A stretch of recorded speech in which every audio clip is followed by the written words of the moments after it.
So the writings of Wu Yi Sun have led me to the ancient villages of Yixian County in Anhui Province in China. These ancient villages are home to the ancestors of Dao Yuan Ming, and they're just a short drive from the Tongkao Township and the Mineral Springs area at the foothills of Mount Wongshan. Trees are greatly valued here at Mount Wongshan, and here in the Mineral Springs area, this sequoia is planted smack dab in the middle of the street. The traffic just works it out for itself. And if you're going to visit Mount Wongshan, you have to work out for yourself just how you're going to get there. There is a cable car, and I should tell you that this is a sample of the steps that lay ahead of you if you take the cable car to its highest point. There's steps upon steps upon steps, and it's no place for the faint-hearted. Also, everything that goes up there is carried by hand because there are no roads, only steps. But there are some hotels that are close to the cable car station. This is the most famous and best known tree in Wongshan and also in all of China. It's a welcome pine. The welcome pine holds a special place in the hearts of all Chinese people. There are some concerns for its health though, because it's over 1,000 years old and some of the branches are bound by steel bands to hold them in place. There are many other large pines, and we'll take a look at a few. This one here is known as the Unity Pine. In ancient times, a Buddhist monk living on Wongshan saw a black tiger on the top of this pine, and hence its name, Black Tiger Pine. And this one here is known as the Harp Pine because of that upward growing, then bent and cascading branch. Today, the pines of Wongshan dominate the landscape. Long before the notion of environmental sustainability or ecology were in the mainstream human consciousness, the junipers of Wongshan were collected by bonsai collectors, and they really haven't survived. There are very few to be seen these days. But the administration of Mount Wongshan are planting young junipers in an attempt to re-establish them as a part of the Mount Wongshan landscape. Wongshan was formed by a movement of the Earth's crust around 100 million years ago, and it got the name Wongshan, which means Yellow Mountain, when an emperor of the Tang dynasty who believed that the creator of China's great medicinal text, the Yellow Emperor, had become an immortal after he ingested some herbs that he found on the mountain. The initiation of bonsai or punjing as a culture was drawn from the Chinese belief that magical herbs and different concoctions could attain immortality for the users. They believed that possession of a miniature of the magic mountain or a miniature of the sacred tree was a means to attain immortality. To walk the paths that the great poets, painters, and the original bonsai collectors walked is just awe-inspiring. You can see, you see those Chinese paintings and you think they were imagined, but this scenery is real, and those painters were realists.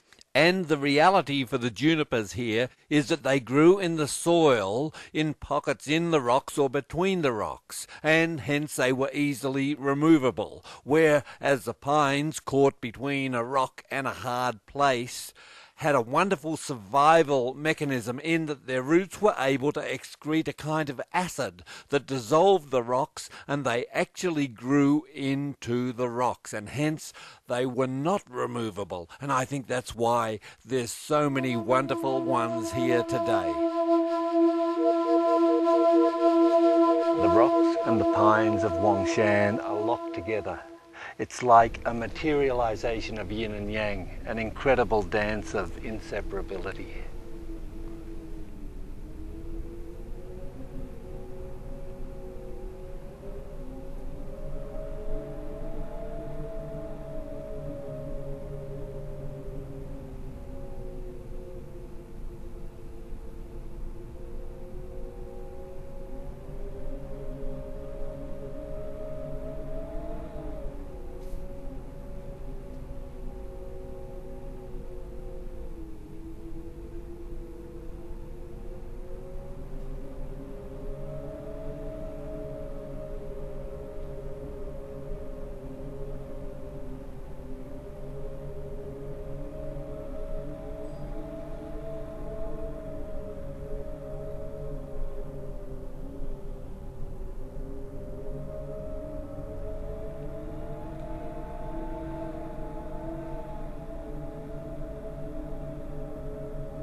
But the question remains, is this the birthplace of original bonsai?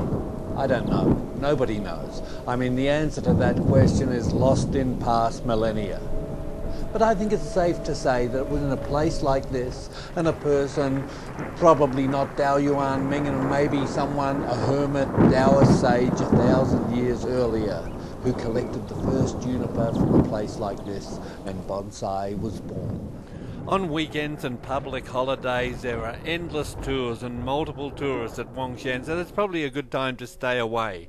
And the tour guides walk around with loudspeakers saying, this is a rock that looks like a frock, this is a rock that looks like a jock, this is a rock that looks like a clock, this is a rock that looks like a sock, this is a rock that looks like a wok, and this is a rock that looks like a lock. And there's plenty of locks there because the tourists are sold locks to put on the chains as a sign of their enduring love. But there are only 3 different locks, and every few weeks they come around and change them and resell them.